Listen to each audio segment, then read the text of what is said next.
ওকে, so আমাদের প্রথম জানতে হবে সেটা যে লিনিয়ার ডাইভেন্টিন ইকুয়েশন কি। এটা কি ছিল? এই ডিওফ্যান্টিন বা ডায়োফ্যান্টিন যে টার্মটা, এটা আমি বলছিলাম যে এটা হচ্ছে একজন ম্যাথমেটিশিয়ান, ডায়োফ্যান্টাস, গ্রিক ম্যাথমেটিশিয়ান, ওনার নাম থেকে আসছে। এবং যে কোনো ইকুয়েশন যদি আমরা সেটাকে, যে কোনো ইকুয়েশন সেটা 2 ভেরিয়েবলস এর হোক, 3 ভেরিয়েবলস এর হোক, সেটাকে যদি আমরা ইন্টিগ্রাল সলিউশন চাই, অর্থাৎ ইন্টিজার সলিউশন চাই, অর্থাৎ যে ভ্যারিয়েবল গুলো আছে সেগুলোর সলিউশন রিয়েল নাম্বার হলে হবে না, শুধুমাত্র আমরা ইন্টিজার চাই, সেটা পজিটিভ ইন্টিজার হোক নেগেটিভ হোক, ইন্টিজারের চিন্তা করি, তখন ওই ইকুয়েশনটাকে আমরা ডায়োফ্যান্টিন ইকুয়েশন বলি। এখন সেটা লিনিয়ার হতে পারে, এই যে এখানে আগে একটা লিনিয়ার টার্ম আসছে, লিনিয়ার টার্মটা আসছে যদি ইকুয়েশনটা লিনিয়ার হয়। যদি নন লিনিয়ার হয়, সাপোজ এই এখানে একটা ইকুয়েশন আমরা দিচ্ছি, দেখো যে এই ইকুয়েশনটাই এখানে যদি এরকম হতো যে এ এক্স স্কোয়ার, এখানে যদি একটা স্কোয়ার থাকতো তাহলে তো এটা নন লিনিয়ার হয়ে যেত। তো সেই নন লিনিয়ার, তখন সেটা যদি আমি ওই একই রকম এক্স আর ওয়াই আমি ইন্টিজার সলিউশনে যদি চাইতাম, আর এই এ বি সি এরা যদি ইন্টিজার কোএফিসিয়েন্ট হয়, এরা গিভেন কোএফিসিয়েন্ট এবং এরা এরা সবাই ইন্টিজার, তাহলে সেই ক্ষেত্রে সেটাকে আমরা বলতাম নন লিনিয়ার ডায়োফ্যান্টিন ইকুয়েশন। তার মানে ডায়োফ্যান্টিন টার্মটা আসলে ইন্টিজারের সাথে সম্পর্কিত। ঠিক আছে? যে কোনো ইকুয়েশনের আমরা যদি ইন্টেগ্রাল সলিউশন চিন্তা করি শুধু, তখনই আমরা ওই ইকুয়েশনটাকে ডায়োফ্যান্টিন ইকুয়েশন বলি।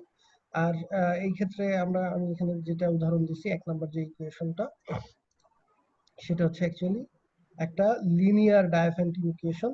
আর ভ্যারিয়েবল কয়টা, এই যে এখানে দেওয়া আছে যে it is a linear Diophantine equation in 2 variables, যেহেতু ভ্যারিয়েবল একটা হচ্ছে এক্স আর একটা হচ্ছে ওয়াই, আর এ বি সি এই তিনজন হচ্ছে আমার গিভেন কনস্ট্যান্টস। তো যেহেতু এরা সবাই যদি ইন্টিজারে চিন্তা করি, এবিসি দেয়া থাকবে ইন্টিজার, এবং এক্স ওয়াই আমাকে বের করতে হবে, সেটাও আমি শুধু ইন্টিজার সলিউশনে ইন্টারেস্টেড। তাহলে সেই ক্ষেত্রে আমরা ওয়ানকে বলবো যে linear Diophantine equation in 2 variables. আচ্ছা, এখন ন্যাচারালি নর্মালি তোমরা যদি চিন্তা করো লিনিয়ার অ্যালজেব্রার কনসেপ্ট থেকে, যে এই টাইপের যে কোনো একটা ইকুয়েশন, অ্যাকচুয়ালি আমরা জানি যে এই আমাদের এক্স ওয়াই প্লেন যেটা, বা ইউক্লিডিয়ান যে প্লেন, সেখানে একটা স্ট্রেট লাইন রিপ্রেজেন্ট করে, তাই না? এরকম একটা স্ট্রেট লাইন, যদিও এটা স্ট্রেট লাইন হয় নাই, আমি মাউস দিয়ে আঁকছি তো। আচ্ছা, তো এখন আহ, আহ, এই ধরনের যে কোনো একটা ইকুয়েশন, সেটা হচ্ছে একটা স্ট্রেট লাইন রিপ্রেজেন্ট করে। তো সেই স্ট্রেট আমাদের তার মানে হচ্ছে লিনিয়ার অ্যালজেব্রার কনসেপ্ট থেকে চিন্তা করলে এটার আসলে অলওয়েজ ইনফাইনাইট সলিউশন, যেহেতু এক্স আর ওয়াই দুইটা ভ্যারিয়েবল আর একটা ইকুয়েশন। তাহলে তোমরা লিনিয়ার অ্যালজেব্রায় পড়ে আসছো যে দুইটা ভ্যারিয়েবল আর একটা ইকুয়েশন থাকলে অসংখ্য সলিউশন থাকার কথা। ঠিক আছে? তো কিন্তু সেখানে কোনো রেস্ট্রিকশন ছিল না, সলিউশন গুলো রিয়েল নাম্বার হোক ইন্টিজার হোক ডাজন্ট ম্যাটার। বাট এইখানে আমাদের যেহেতু আরেকটা এক্সট্রা রেস্ট্রিকশন আছে, যে এই এ বি সি এরাও ইন্টিজার হবে এবং এক্স ওয়াই এদেরকেও ইন্টিজার হইতে হবে। এই জন্য এই ক্ষেত্রে সবসময় ইনফাইনাইট সলিউশন থাকবে ব্যাপারটা তেমন না। ঠিক আছে? এই ক্ষেত্রে আইদার এই ইকুয়েশনের কোনো সলিউশন থাকতেও পারে, ঠিক আছে, হ্যাভ নো সলিউশন, অথবা কোনো সলিউশন নাও থাকতে পারে। ঠিক আছে? আর যদি সলিউশন থাকে সেই ক্ষেত্রে অবশ্যই ইনফাইনাইটলি মেনি সলিউশন থাকবে। একটা সলিউশন থাকা পসিবল না, আইদার ইনফাইনাইটলি মেনি সলিউশন থাকবে অথবা কোনো সলিউশন থাকবে না। তো এই এই কিভাবে আমরা বুঝতে পারবো যে এরকম একটা লিনিয়ার ডায়োফ্যান্টিন ইকুয়েশনের কোনো সলিউশন আছে নাকি নাই, সেটার জন্য একটা থিওরেম দেয়া আছে। এই থিওরেমটা আমরা লাস্ট ক্লাসে হয়তো প্রুফ করছিলাম, তোমাদের লেকচারে আছে। তো তারপরে আমি আরেকবার একটু স্টেটমেন্টটা বলি, যে আমার এই ধরনের কোন একটা লিনিয়ার ডায়োফ্যান্টিন ইকুয়েশন দেয়া থাকলে আগে দেখতে হবে যে এই যে এক্স এবং ওয়াই এর যে কোএফিসিয়েন্ট এ আর বি, এই দুইজনের যে জিসিডি, জিসিডি মিনস হচ্ছে গ্রেটেস্ট কমন ডিভিজর, বা বাংলায় যদি বলি গসাগু।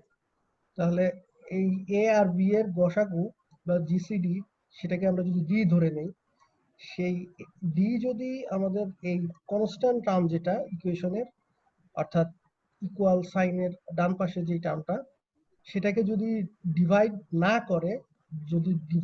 করে, অর্থাৎ ডি দিয়ে যদি সি কে ভাগ করা না যায়, নিঃশেষে ভাগ করা না যায় আর কি, যেহেতু ইন্টিজার ডিভিশন, তাহলে সেই ক্ষেত্রে আমরা বলবো যে কোনো ইন্টিগ্রাল সলিউশন নাই, নো ইন্টিগ্রাল সলিউশন। আর যদি ভাগ করা যায়, ডি যদি সি কে ডিভাইড করে তাহলে সেই ক্ষেত্রে আমরা বলবো যে এটার ইনফাইনাইটলি মেনি সলিউশনস আছে। এবং তাহলে আমরা বুঝতে পারলাম যে সলিউশন থাকা না থাকার শর্তটা কি। এখন হচ্ছে যদি ইনফাইনাইটলি মেনি সলিউশন থাকে সেই ক্ষেত্রে এই ইনফাইনাইটলি মেনি সলিউশন আমরা কিভাবে বের করব, সেটার জন্য আবার থিওরেমের পরের অংশে দেখো লেখা আছে যে moreover if X not and Y not is a particular solution, অর্থাৎ তুমি যদি একটা নির্দিষ্ট এই এক্স নট একটা ধরো নাম্বার, ওয়াই নট একটা পার্টিকুলার নাম্বার যেটা দিয়ে এই ইকুয়েশনটা স্যাটিসফাইড হয়, এক নাম্বার ইকুয়েশন, ঠিক আছে, তাহলে তার মানে তারা হচ্ছে একটা পার্টিকুলার সলিউশন।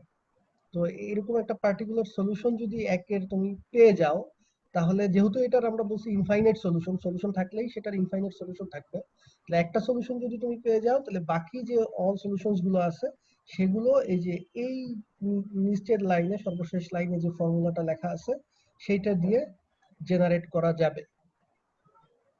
সেই ফর্মুলাটা লেখা আছে দেখো যে বাকি সলিউশন গুলো হবে x ইজ ইকুয়াল টু এই X not plus B divided by D into N, আর y এর সলিউশন গুলো আসবে y not minus a divided by d into n, যেখানে n বিলংস টু z, অর্থাৎ n হচ্ছে যে কোনো ন্যাচারাল নাম্বার, তার মানে n টা হচ্ছে অ্যাকচুয়ালি এখানে কাইন্ড অফ প্যারামিটার।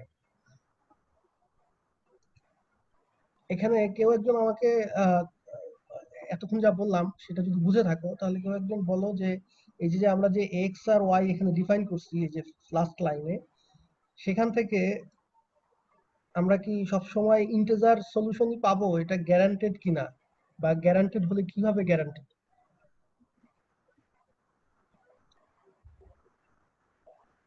মানে আমি বলতে চাচ্ছি যে এই এক্স আর ওয়াই এই দুইজন যে ইন্টিজারই হবে এটা কি শিওর? জি স্যার, শিওর স্যার। জি স্যার, শিওর। যে কোনো একজন বলো যে কেন শিওর? ডি হচ্ছে এ আর বি এর জিসিডি স্যার, এই জন্য এইটা সবসময় ভাগ করলে মানে একটা ইন্টিজার নাম্বারই পাওয়া যাবে। হ্যাঁ, ডি হলো এ আর বি এর জিসিডি, তার মানে এই যে বি ডিভাইডেড বাই ডি এটা অবশ্যই একটা পূর্ণ সংখ্যা হবে ডি কে ডি দিয়ে ভাগ করলে। আর এক্স নট তো অলরেডি পূর্ণ সংখ্যা আছেই, আর এন যেটা সেটাও আমরা বলছি হচ্ছে একটা পূর্ণ সংখ্যা, তার মানে এই পূর্ণ সংখ্যার যোগ বিয়োগ গুণ ভাগ করার পরে আলটিমেটলি এক্স একটা পূর্ণ সংখ্যা হবে। তারপরে সিমিলার একই লজিক এটার ক্ষেত্রেও প্রযোজ্য, তাহলে ওয়াইটাও একটা পূর্ণ সংখ্যা হবে।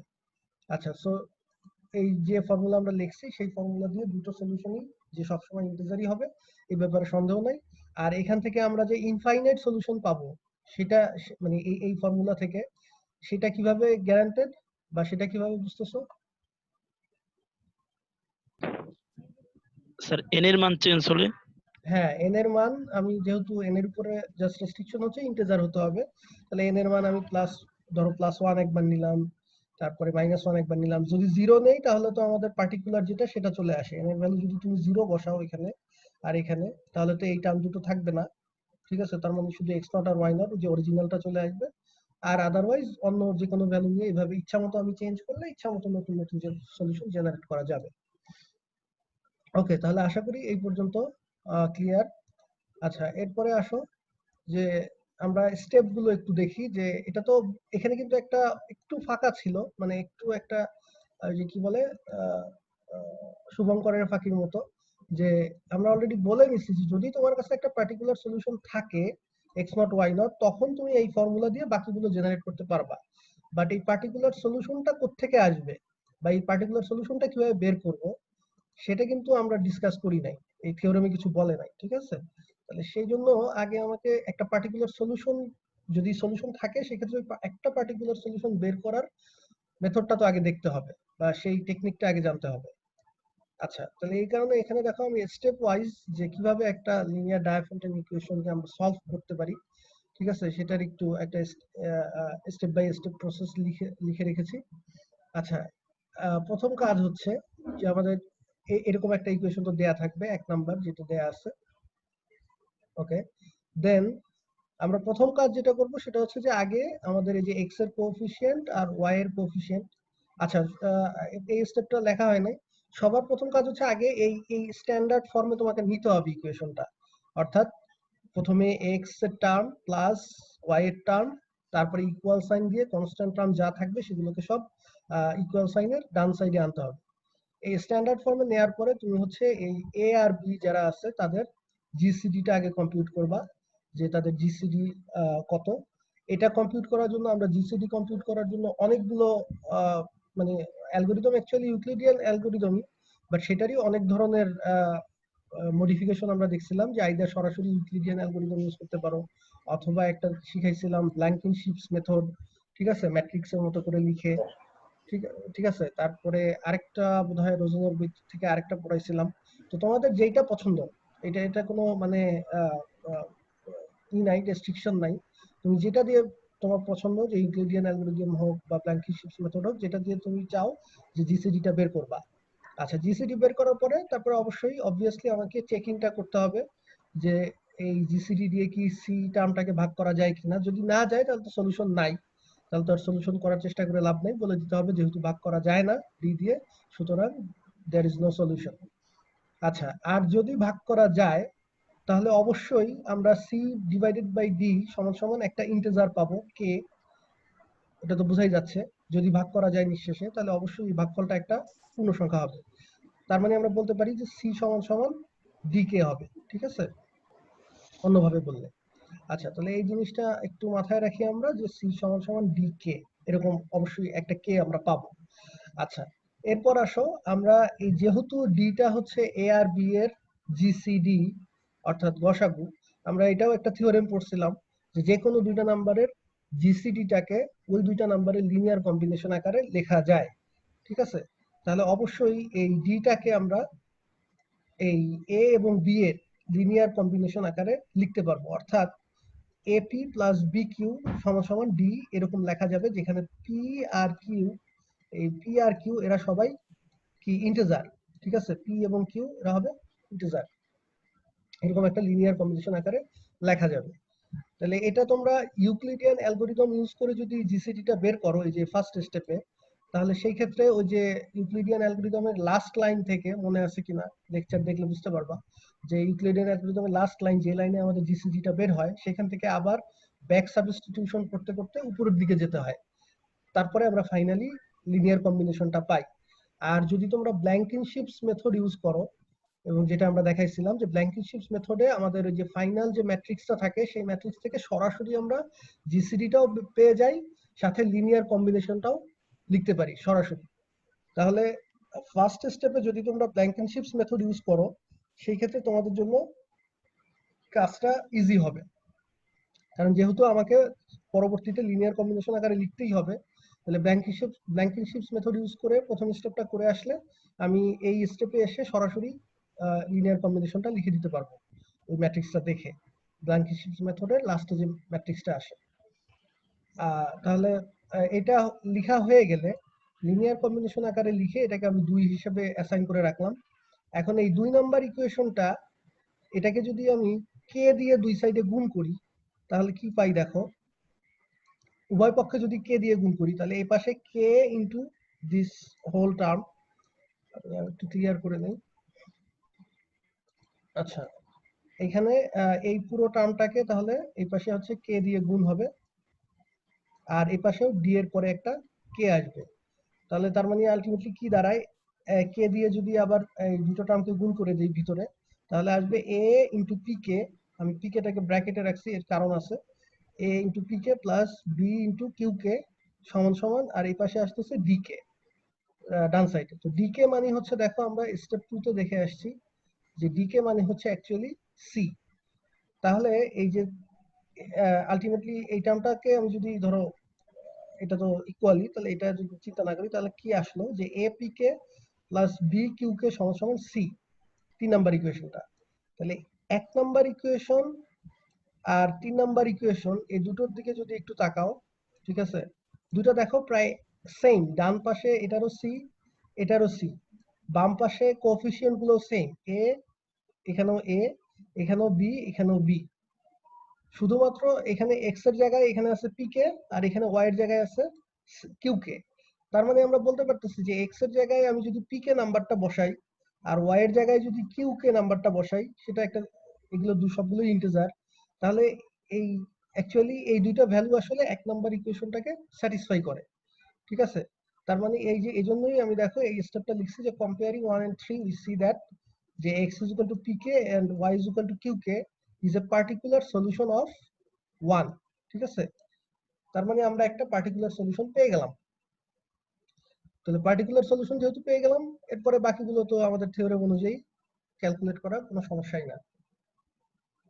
এখন আমি এই পর্যন্ত যা বললাম তাতে যদি কারো কোনো কোশ্চেন থাকে হাত উঠাও, আমি ফ্লোর দিব।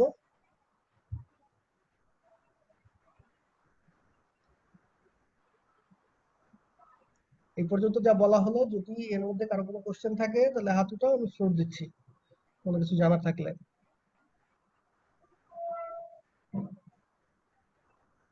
কারো কি কোনো কোশ্চেন আছে?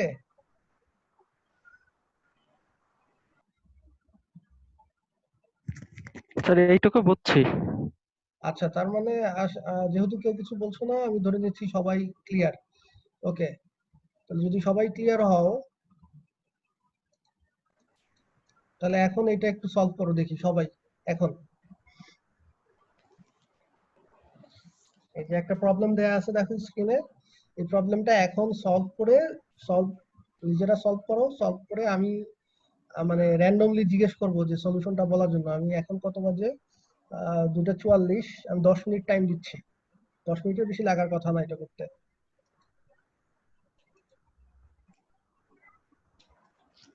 10 মিনিট টাইম দিচ্ছি। 10 মিনিটের পরে এর মধ্যে কারো হয়ে গেলে হাত তুলো, আর যদি কারো না হয় সেই ক্ষেত্রে আমি 10 মিনিট পরে এক একজনকে জিজ্ঞেস করবো। যতটুকু করছি ততটুকুই আমাকে বলতে হবে বা শো করতে হবে।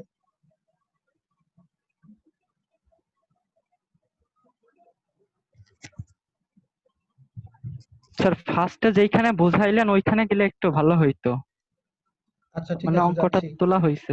ইকুয়েশনটা তো তুলে নিছো সবাই? আচ্ছা দেখো, জি স্যার। এই যে দেখো এখন দুইটাই আছে, ইকুয়েশনটাও নিচে আছে, স্টেপ গুলো দেখো লেখা আছে। তারপরে আমাকে বলো যে দেখি কি আসে।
আচ্ছা, ফাহমিদুল ইসলাম,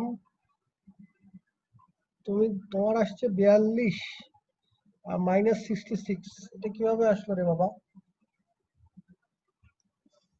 ফাহমিদুল ইসলাম, তুমি আমার কথা শুনতে পাচ্ছ? শুনতে পেলে তোমার মাইক্রোফোনটা আনমিউট করে রেসপন্স করো।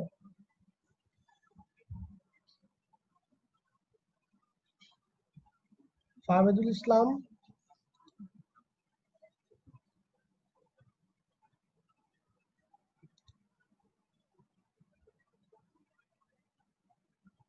মাইক্রোফোনের সমস্যা, কিন্তু তুমি তাহলে বলো তাহলে। আচ্ছা, তানজিমুল আহমেদ আবিদ রেজড হ্যান্ড, হ্যাঁ বলো তানজিমুল আহমেদ আবিদ বলো। স্যার তানজি- 20 আর -35। হ্যাঁ হ্যাঁ, 20 - 35, ঠিক আছে। এটা তো অনেকেই লিখছে। আমি বলতেছি ফাহমিদুল ইসলাম, তুমি তাহলে চ্যাটে লিখো যে তোমার জিসিডি কত আসছে বলো তো, জিসিডি। ফাহমিদুল ইসলাম, চ্যাটে একটু লেখো যে তোমার জিসিডি কত আসছে। হ্যাঁ, জিসিডি 3 ঠিক আছে। তাহলে 3 দিয়ে 3 কে যে তুমি লিনিয়ার কম্বিনেশন আকারে লিখছো, সেই লিনিয়ার কম্বিনেশনটা বলো।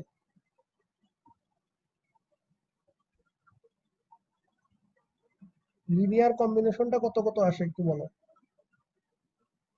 অর্থাৎ 69 into something plus 39 into something সমান সমান 3, এভাবে তো লিখার কথা। এই যে তোমাদের হচ্ছে কত, 3 নাম্বার স্টেপে। তাহলে সেই 3 নাম্বার স্টেপে তোমার কি লিনিয়ার কম্বিনেশন আসছে সেটা একটু লিখে লিখে পাঠাও।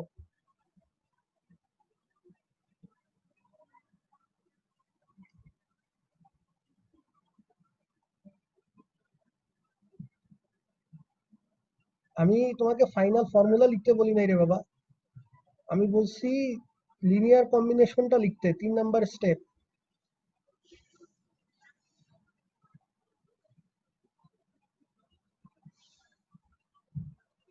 69 এবং 39 এর জিসিডি 3 বের করছো, এটা ঠিক আছে। লিনিয়ার কম্বিনেশনটা কত আসে?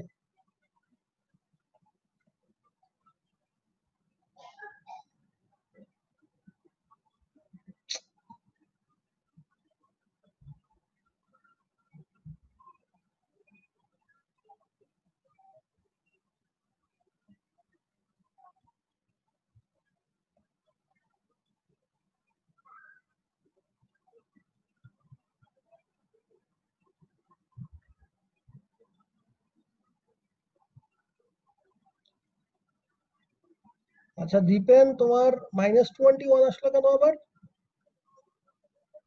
ওয়াই এর মধ্যে? দীপেন, তোমার মাইক্রোফোন ঠিক থাকলে আমার সাথে একটু কথা বলো।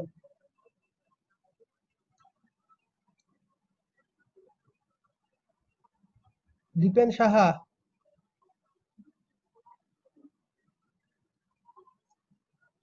দীপেন সাহা, তুমি আমার কথা শুনতে পাচ্ছ? মাইক্রোফোনটা আনমিউট করে কথা বলো।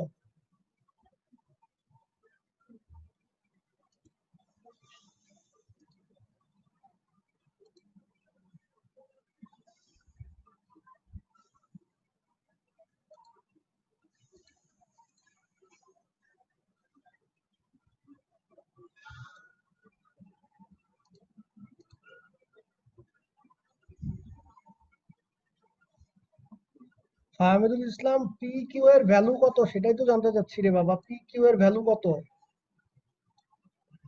তোমার মেথডটাতে কোনো একটা জায়গায় বুঝতে পারো নাই বা ঝামেলা করছো? তোমার মাইক্রোফোন ঠিক থাকলে তুমি তো বলতে পারতা যে কোন জায়গাটায় বুঝো নাই।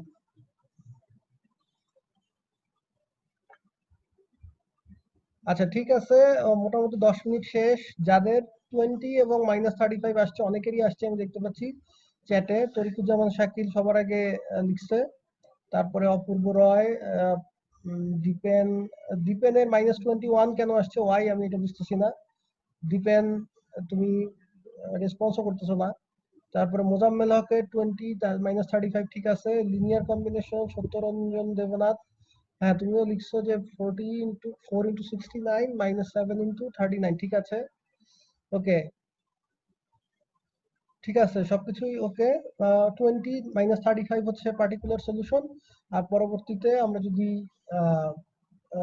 জেনারেল সলিউশন চিন্তা করি, তাহলে সেক্ষেত্রে আসবে হচ্ছে x is equal to 20 plus 13n R y is equal to minus 35 minus 23n। এখানে রেজাউল করিম, রেজাউল তুমি জি স্যার। তোমার তোমার যে ফর্মুলাটা লিখছো সেখানে দেখো তো কি ভুল করছো। স্যার ওখানে জেড হবে নাকি? দুটাই জেড হবে। দুটাই একই একই প্যারামিটার। তুমি যদি প্যারামিটারের নাম n দাও তাহলে দুই জায়গাতেই n। স্যার ওইটা ভুলে হয়ে গেছে স্যার, ওইটা জেড দিতে আচ্ছা চাইছি পরে হ্যাঁ, আর সেটা একটা সমস্যা। আর একটা হচ্ছে সাইনে ভুল করছো। সাইন সাইন ওখানে কি মাইনাস হবে স্যার? ফর্মুলাতে কি দেওয়া আছে আমাদের থিওরেমে? এই যে দেখো থিওরেম দেখাচ্ছি আমি স্ক্রিনে। ওইটা একটু দেখান স্যার। এই যে থিওরেম এই যে দেখতে পাচ্ছো? ও সরি স্যার, ওখানে মাইনাস হবে তাহলে স্যার, এটা খেয়াল করিনি আমি।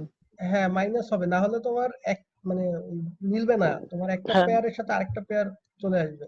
আচ্ছা ঠিক আছে স্যার। ঠিক আছে, ওকে। আচ্ছা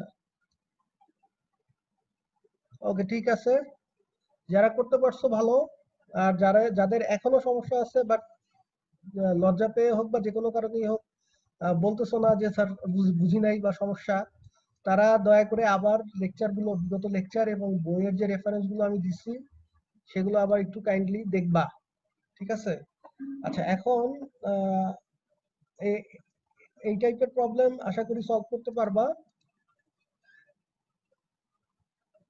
আব্দুর রাজ্জাক, লিনিয়ার কম্বিনেশন দ্রুত করব কিভাবে? ব্ল্যাঙ্কেনশিপস মেথড ইউজ করবা। ব্ল্যাঙ্কেনশিপস মেথড ইউজ করলে সরাসরি জিসিডিও বের হবে এবং লিনিয়ার কম্বিনেশনের কোএফিসিয়েন্ট গুলো বের হবে, একবারে দুই কাজ হয়ে যাবে। আচ্ছা এরপর আসতেছে হচ্ছে আহ, এখানে কই গেল, আমরা এই যে দেখো রোজনের বইতে এই ধরনের প্রবলেম, লিনিয়ার ডায়াফ্যান্টাম ইকুয়েশনের যে প্রবলেম সেগুলো শুধু জাস্ট একটা ইকুয়েশন আকারে দেয়া থাকতে পারে অথবা একটা ডেসক্রিপটিভ প্রবলেমও দেয়া থাকতে পারে। রোজনের বইটা কি দেখা যাচ্ছে? জি স্যার।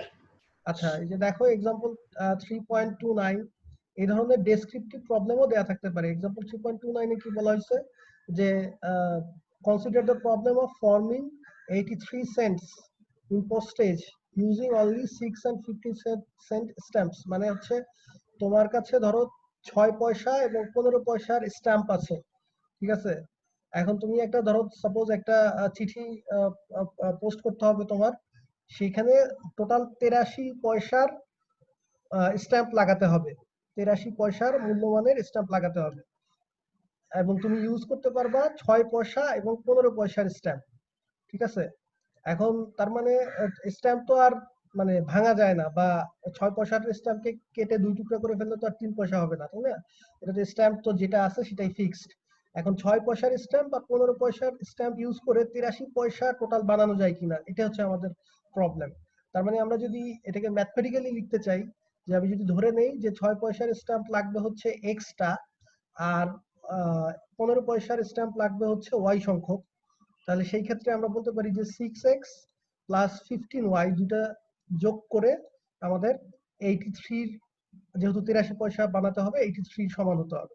তাহলে এই যে ইকুয়েশনটা 6x plus 15y is equal to 83, এটা একটা আমাদের linear equation in two variables. এবং যেহেতু আমাদের এই x অর্থাৎ 6 পয়সার কয়টা স্ট্যাম্প লাগবে এবং y সেটা হচ্ছে 15 পয়সার কয়টা স্ট্যাম্প লাগবে, এই x আর y এরা হচ্ছে অবশ্যই ইন্টিজার সংখ্যা হবে। স্ট্যাম্প তো আর অর্ধেক স্ট্যাম্প বলে কিছু নাই। ঠিক আছে, তাহলে মানে যেহেতু যেহেতু এক্স আর ওয়াই এরা হচ্ছে পূর্ণ সংখ্যা হবে, সুতরাং এটা একটা লিনিয়ার ডায়াফ্যান্টাইন ইকুয়েশন এবং আমাদের প্রবলেমটা একটা লিনিয়ার ডায়াফ্যান্টাইন প্রবলেম। তাহলে এই ক্ষেত্রে আমাদের এই লিনিয়ার ডায়াফ্যান্টাইন ইকুয়েশন সলভিং এর যে প্রসেস সেটা ইউজ করতে হবে।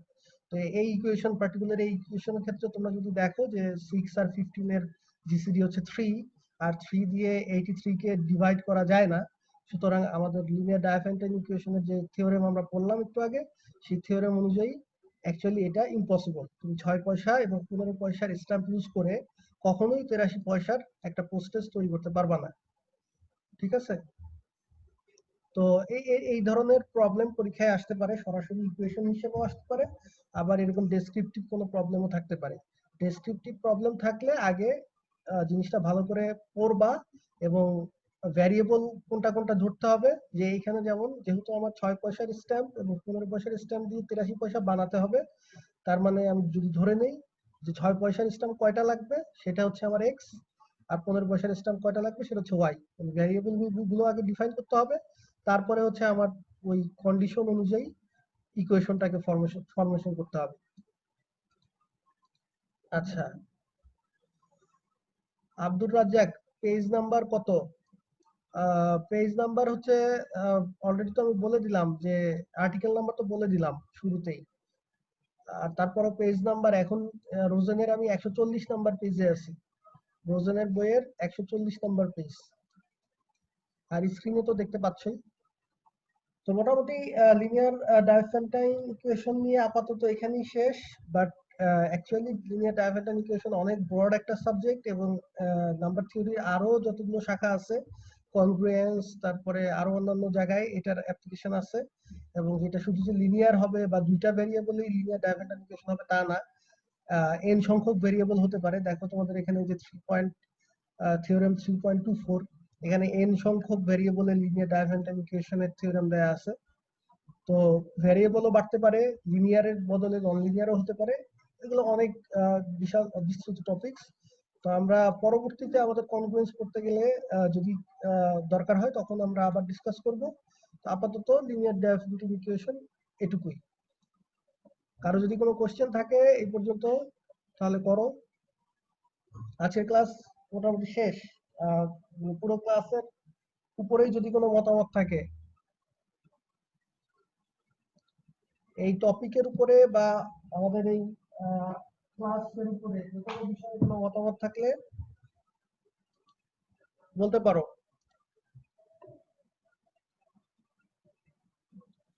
দেওয়ান বাইজিৎ, বুকের পিডিএফটা যদি ক্লাসরুমে, বুকের পিডিএফ অলরেডি দেয়া আছে বাবা, তুমি ক্লাসরুমের নিচের দিকে প্রথম দিকের পোস্টগুলো দেখো, সবগুলো বইয়ের পিডিএফ অলরেডি দেয়া আছে।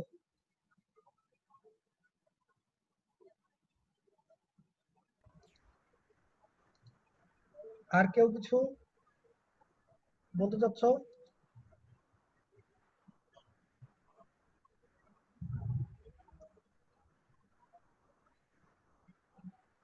আচ্ছা, যদি আর কারো কিছু বলার না থাকে তাহলে আজকের মতো ক্লাস এখানেই শেষ। আর সবাইকে অনেক ধন্যবাদ তোমাদের কোঅপারেশনের জন্য।